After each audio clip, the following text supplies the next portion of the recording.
Marcus Aurelius discovered the deepest betrayal of his life not on some distant battlefield, but in the heart of his own palace, when his most trusted general and closest friend, Avidius Cassius, declared himself emperor and turned half the Roman legions against him. Yet when Cassius was killed by his own soldiers before Marcus could reach him, the emperor's first words were not of relief or victory, but of grief. Grief that he had lost the chance to forgive his friend and understand what had driven him to such desperate action. This response wasn't weakness or naivety. It was the culmination of a lifetime spent developing what we might call betrayal wisdom. The capacity to remain centered in your deepest values even when others violate theirs. To find opportunity for growth in the midst of profound disappointment, and to maintain your humanity when others seem to have lost theirs. If you're ready to develop this kind of unshakable inner strength in the face of betrayal and disappointment, consider subscribing to this channel where we explore ancient wisdom for modern wounds. Betrayal and disappointment are not occasional disruptions to an otherwise predictable life. They are fundamental features of the human experience, as inevitable as aging and as universal as death. Every person who lives long enough to form meaningful relationships, pursue significant goals, or invest deeply in other human beings will face the devastating realization that trust can be broken, promises can be abandoned, and people we love can choose to hurt us deliberately. Yet our culture treats betrayal as though it were an unusual tragedy rather than a predictable challenge that requires specific skills to navigate successfully. We're taught to expect loyalty, honesty, and consistency from others while being given no systematic training in how to maintain our inner stability when those expectations are inevitably disappointed. We enter adulthood emotionally unprepared for one of life's most reliable tests of character. The Stoic philosophers understood betrayal differently. They recognized it as an opportunity to practice the highest forms of virtue: forgiveness without requiring repentance, strength without seeking revenge, and wisdom without demanding justice. They developed specific techniques for transforming the most painful human experiences into occasions for character development rather than character destruction. This doesn't mean they were passive or indifferent to being wronged. Marcus Aurelius still had to respond strategically to Cassius's rebellion, taking military action to protect the empire and restore stability. Seneca still had to navigate the political consequences when colleagues betrayed his trust to advance their own positions. Epictetus still had to manage relationships with fellow slaves who might report his philosophical discussions to their masters. But they understood the crucial distinction between responding to betrayal effectively and allowing betrayal to determine their internal state. They learned to separate external strategy from internal stability, tactical responses from emotional reactions, practical consequences from personal worth. The first rule for dealing with betrayal involves what Marcus Aurelius called expectation alignment. Understanding that disappointment is always the gap between expectation and reality, and that we have far more control over our expectations than we do over other people's choices. Most betrayal wounds are deepened not just by what others did, but by our surprise that they were capable of doing it.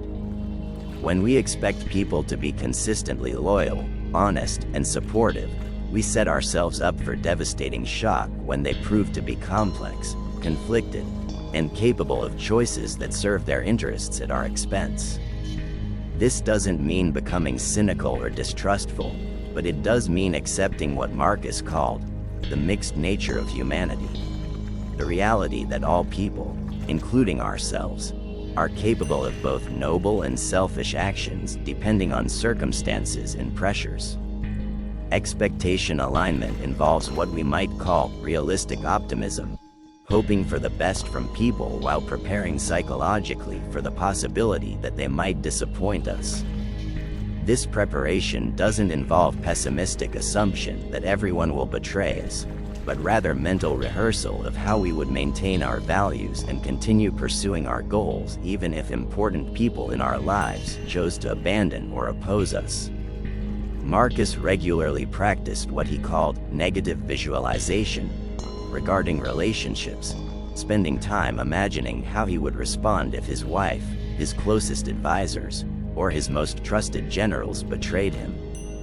This wasn't paranoid obsession with potential problems, but practical preparation for maintaining virtue under the most challenging possible circumstances.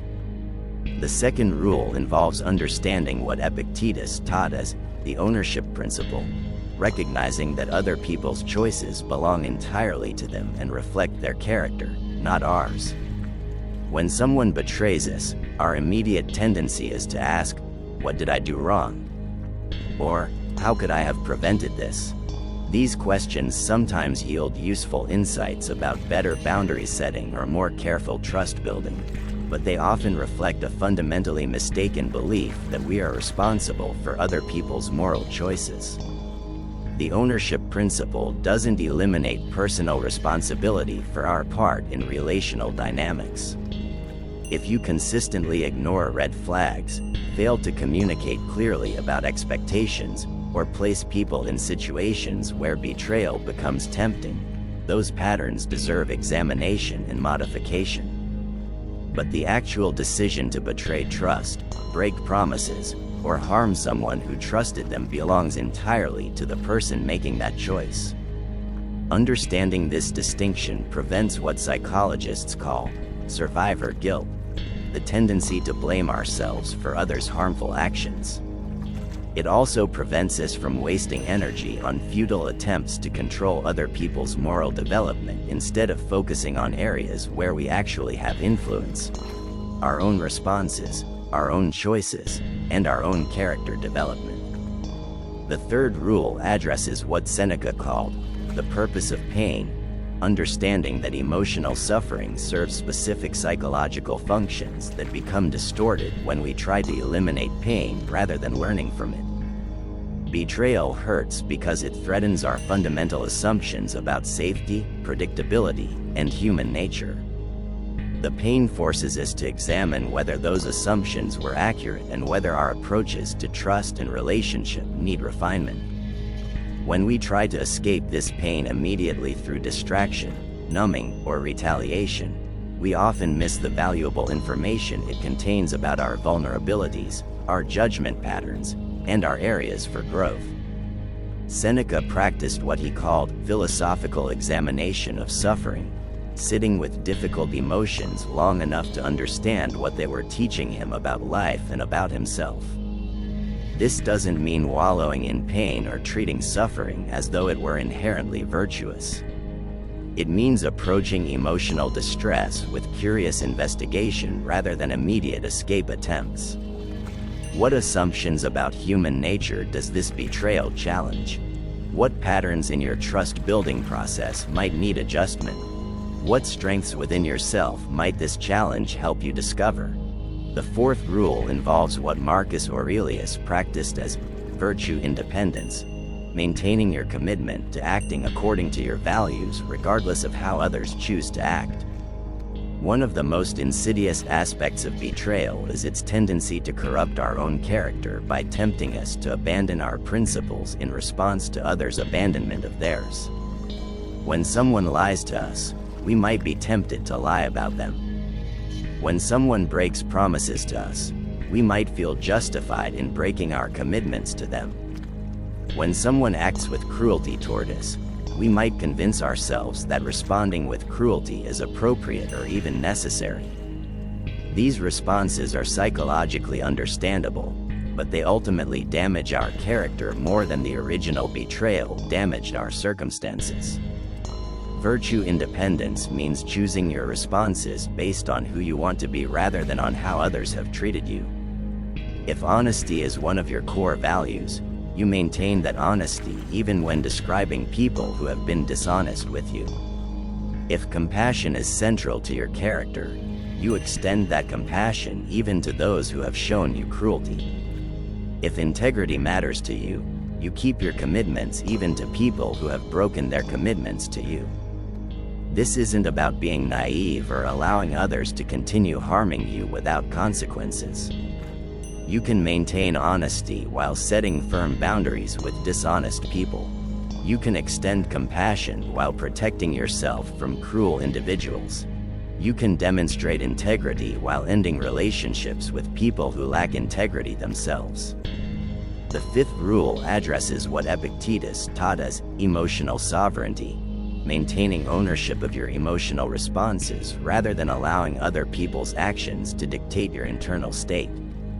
This is perhaps the most difficult aspect of dealing with betrayal because it requires accepting responsibility for your emotional experience even when someone else's choices triggered that experience.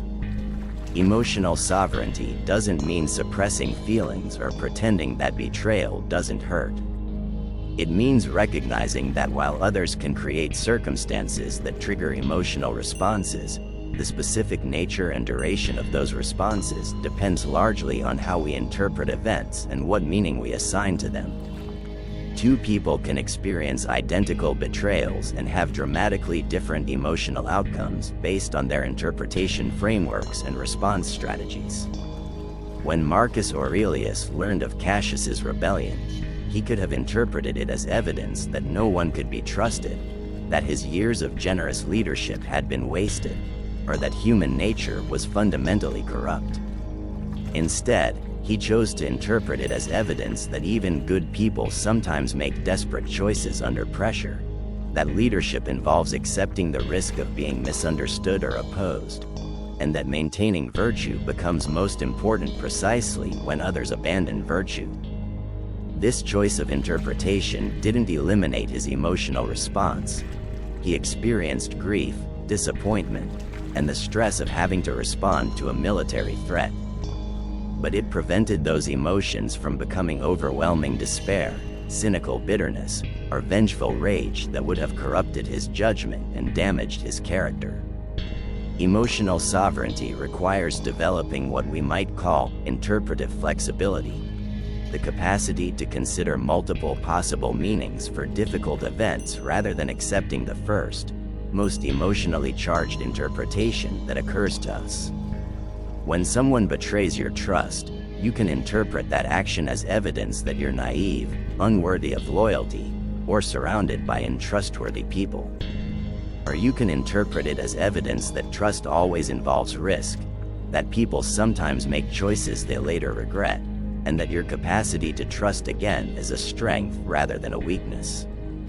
The sixth rule involves what Seneca called strategic forgiveness, distinguishing between forgiveness as an internal release of resentment and forgiveness as a restoration of trust or relationship. Much confusion about forgiveness arises from treating these two processes as though they were identical, leading people to believe that forgiving someone requires trusting them again, or that maintaining boundaries with someone means you haven't truly forgiven them. Strategic forgiveness recognizes that releasing resentment serves your psychological health regardless of whether reconciliation is possible or advisable. Resentment is a form of ongoing mental engagement with past hurts that prevents you from fully investing in present opportunities and future possibilities. When you hold on to resentment, you give the person who hurt you continued power over your emotional state and mental energy. Forgiving someone doesn't require trusting them again, maintaining a relationship with them, or pretending that their actions didn't cause real harm. It simply means releasing your attachment to punishing them or receiving acknowledgement from them about the impact of their choices. You can forgive someone completely while simultaneously maintaining clear boundaries that protect you from future harm. Seneca practiced what he called unilateral forgiveness, choosing to release resentment regardless of whether the other person showed remorse, offered apologies, or even acknowledged wrongdoing.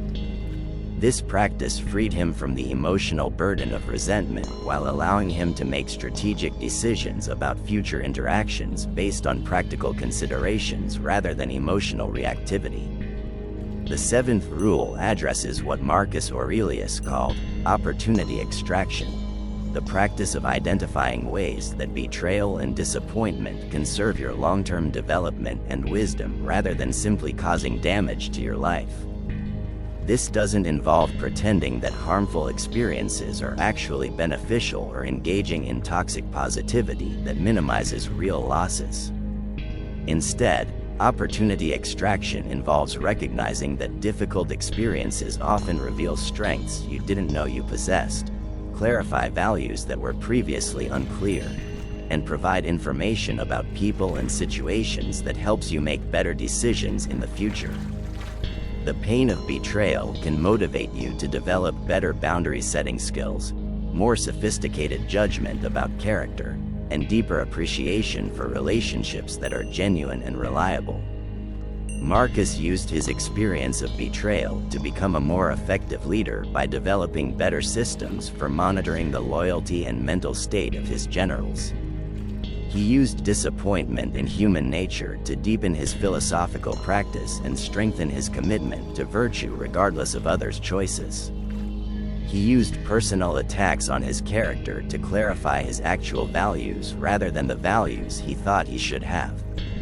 This process requires what we might call analytical distance, the ability to examine difficult experiences with some objectivity rather than being completely overwhelmed by their emotional impact. Analytical distance doesn't mean emotional disconnection or premature closure of grief processes. It means periodically stepping back to ask, what is this experience teaching me?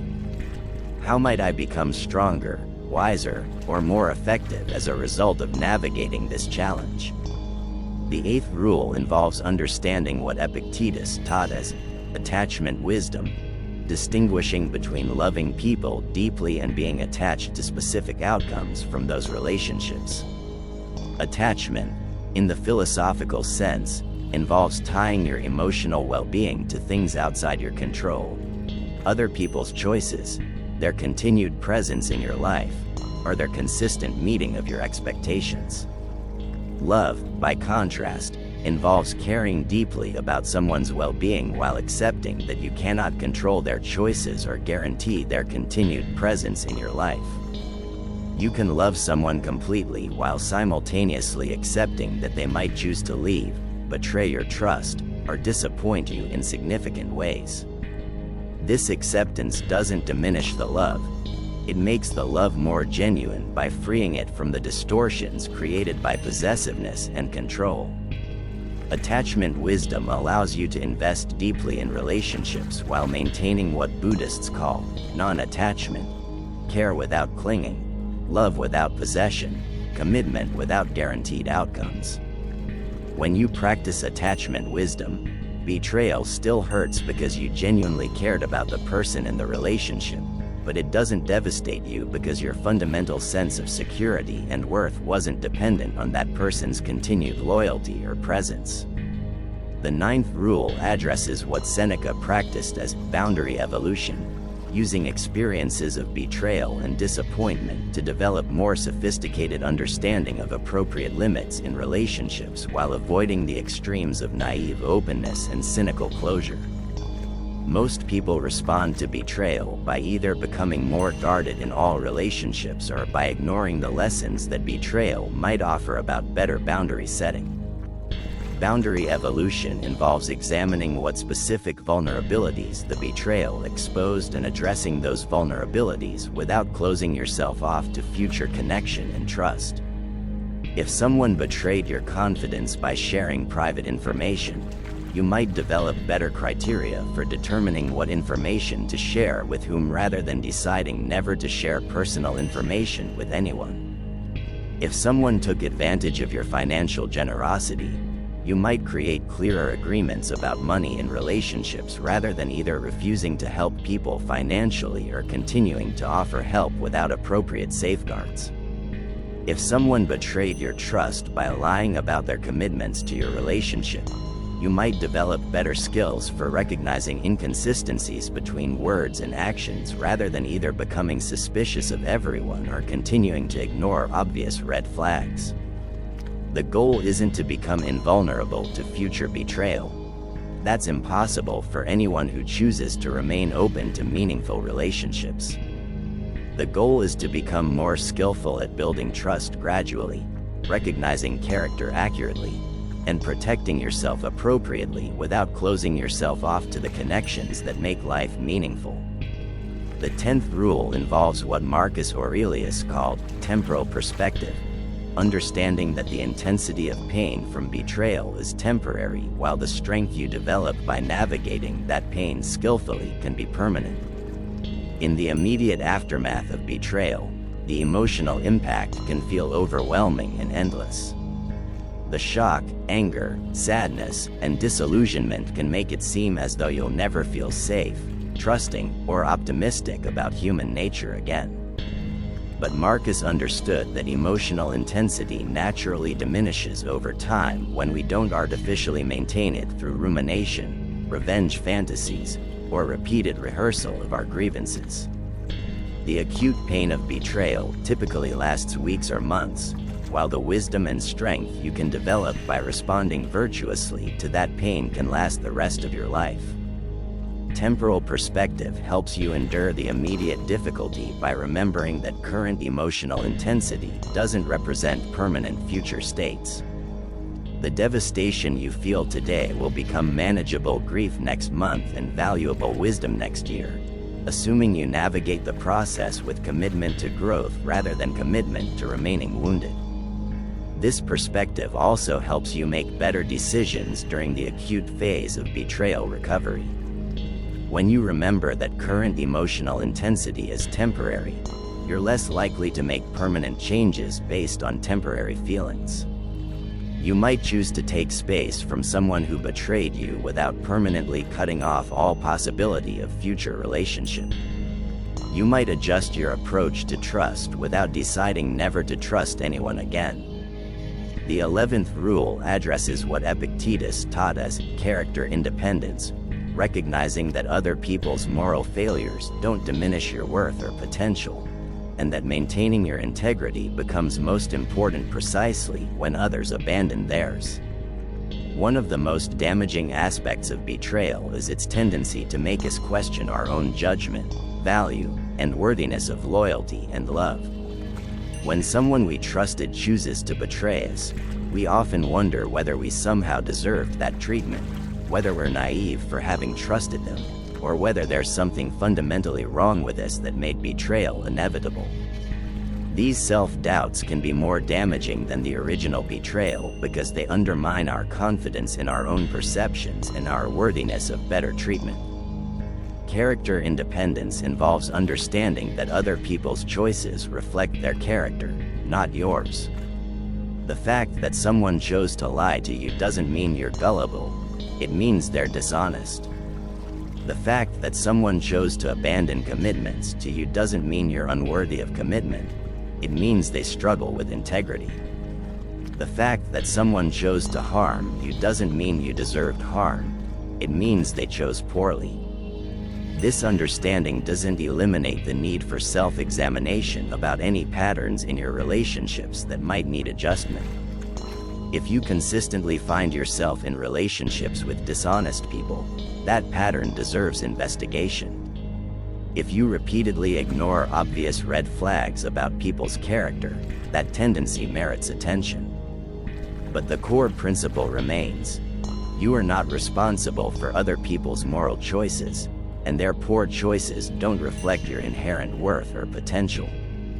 The 12th rule involves what Seneca called community wisdom, understanding that healing from betrayal often requires the support of people who can offer perspective, encouragement, and practical assistance during difficult periods. The Stoics valued independence and self-reliance, but they also recognized that humans are fundamentally social beings who naturally heal better in the context of supportive relationships. Community wisdom involves identifying people in your life who can offer different types of support during betrayal recovery. Those who can listen without judgment, those who can offer practical advice about next steps, those who can provide perspective about the situation, and those who can simply be present with you during difficult emotions without trying to fix anything. Different people in your life may be better suited for different types of support. A close friend might be ideal for emotional processing, but poor at offering practical advice. A mentor might provide excellent perspective about moving forward, but be uncomfortable with intense emotions. A family member might offer unwavering loyalty, but lack understanding of your specific situation. Community wisdom also involves recognizing when professional support might be helpful. Betrayal can sometimes trigger depression, anxiety, or trauma responses that benefit from therapeutic intervention. There's no shame in seeking professional help when dealing with particularly severe betrayals or when betrayal has activated unresolved wounds from previous experiences. The 13th and final rule addresses what Marcus Aurelius practiced as legacy thinking, making decisions about how to respond to betrayal based on who you want to become and what you want your life to represent rather than on immediate emotional impulses or desires for revenge. Legacy thinking involves asking, how do I want to be remembered by people who observe how I handle this situation? What example do I want to set for others who might face similar challenges? What kind of person do I want to be when this crisis is over? These questions shift your focus from short-term emotional satisfaction to long-term character development. They help you choose responses that align with your deepest values rather than responses that simply feel good in the moment. They encourage you to consider how your current choices will affect your future relationships, reputation, and self-respect. Legacy thinking doesn't mean suppressing emotions or pretending that betrayal doesn't matter. It means channeling the energy created by emotional intensity toward responses that serve your long-term flourishing rather than responses that provide immediate but ultimately damaging satisfaction. When Marcus Aurelius chose to grieve rather than celebrate Cassius's death, he was thinking about legacy, about what kind of leader and human being he wanted to be remembered as. When Seneca chose to forgive political enemies who had tried to destroy his reputation, he was considering what kind of character he wanted to develop through his responses to adversity. Legacy thinking helps you transform betrayal from a purely negative experience into a defining moment that reveals and develops your highest capacities for wisdom, strength, and virtue. It ensures that you emerge from betrayal not just intact, but actually stronger and more aligned with your deepest values than you were before the betrayal occurred. The integration of these 13 rules creates what we might call betrayal immunity, not the impossible goal of never being hurt by others' poor choices, but the achievable goal of maintaining your essential stability and continuing your growth regardless of how others choose to treat you. This immunity develops gradually through practice and requires the same kind of patient cultivation that any complex skill demands. Betrayal immunity begins with accepting that being hurt by people you trust is not a sign of personal failure or poor judgment. It's evidence that you've been brave enough to love, generous enough to trust, and committed enough to meaningful relationships to accept their inherent risks. The alternative to occasionally being betrayed is never trusting anyone deeply enough for betrayal to be possible, and that alternative represents a far greater loss than any individual betrayal could create. The Stoics understood that virtue is developed through challenge rather than through comfort. Easy circumstances don't require courage, patience, forgiveness, or wisdom. It's precisely when others behave badly that we have opportunities to practice behaving well. It's when we're tempted toward revenge that we can choose mercy. It's when we're encouraged to become bitter that we can choose to remain open to love. This doesn't mean seeking out betrayal or remaining in harmful relationships for the sake of character development. It means recognizing that when betrayal occurs despite your best efforts to choose trustworthy people and build healthy relationships, you have an opportunity to practice the highest forms of virtue while developing the deepest forms of strength. The practice of these rules also creates what psychologists call post-traumatic growth, the phenomenon where people become stronger, wiser, and more resilient as a result of navigating significant challenges rather than in spite of them. Research consistently shows that people who develop healthy strategies for coping with betrayal often emerge from those experiences with greater self-confidence, stronger relationship skills, and deeper appreciation for genuine connection than they possessed before the betrayal occurred. This growth doesn't happen automatically. It requires conscious choice to approach betrayal as a catalyst for development rather than simply as damage to be endured. It requires commitment to learning from the experience rather than just surviving it. It requires willingness to remain open to future trust and love rather than using past hurt as justification for permanent emotional withdrawal. Consider how different your life trajectory might be if you approached every experience of betrayal and disappointment as an opportunity to practice these 13 rules rather than as evidence that the world is dangerous or that people cannot be trusted. Instead of accumulating resentment, cynicism, and fear through repeated disappointments, you would accumulate wisdom, strength, and the kind of deep confidence that comes from knowing you can handle whatever challenges arise. The compound effect of this approach becomes remarkable over time. Each betrayal you navigate skillfully makes you slightly more resilient to future betrayals, while slightly more capable of building genuine relationships. Each disappointment you transform into learning makes you slightly better at recognizing character and setting appropriate boundaries. Each time you choose virtue over vengeance, you strengthen the neural pathways associated with emotional regulation and moral courage.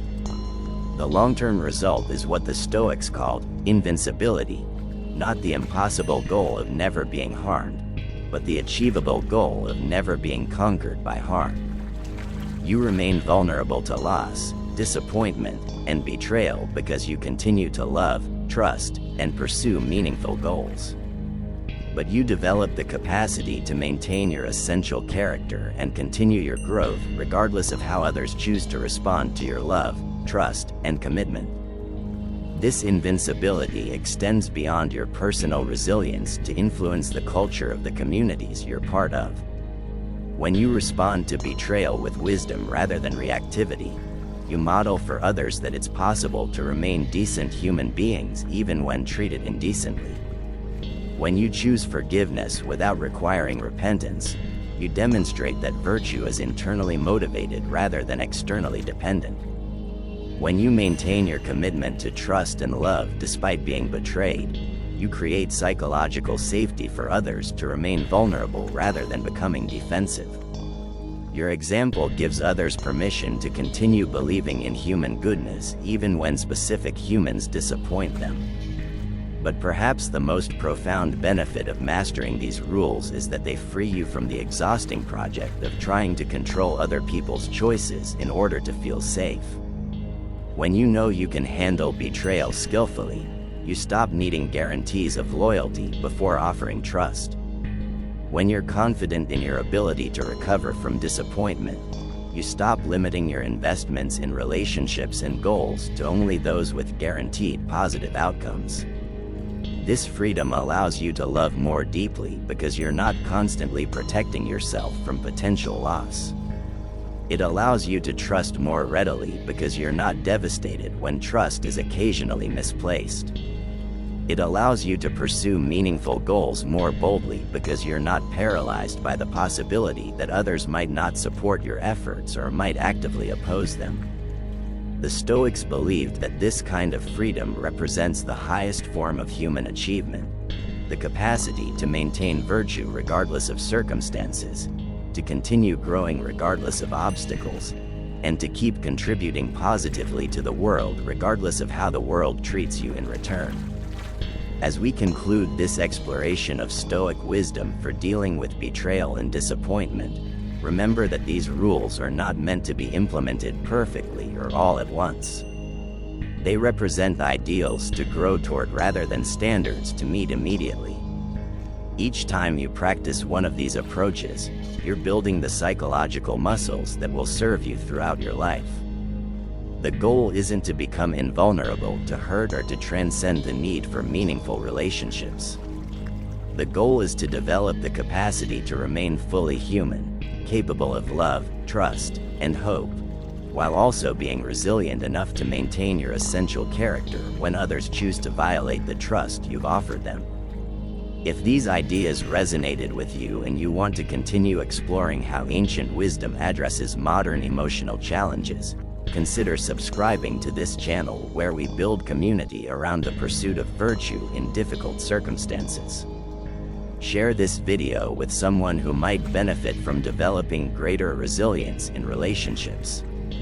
Tomorrow, when you face your next experience of disappointment or betrayal, whether minor or significant, you'll have the opportunity to practice these principles.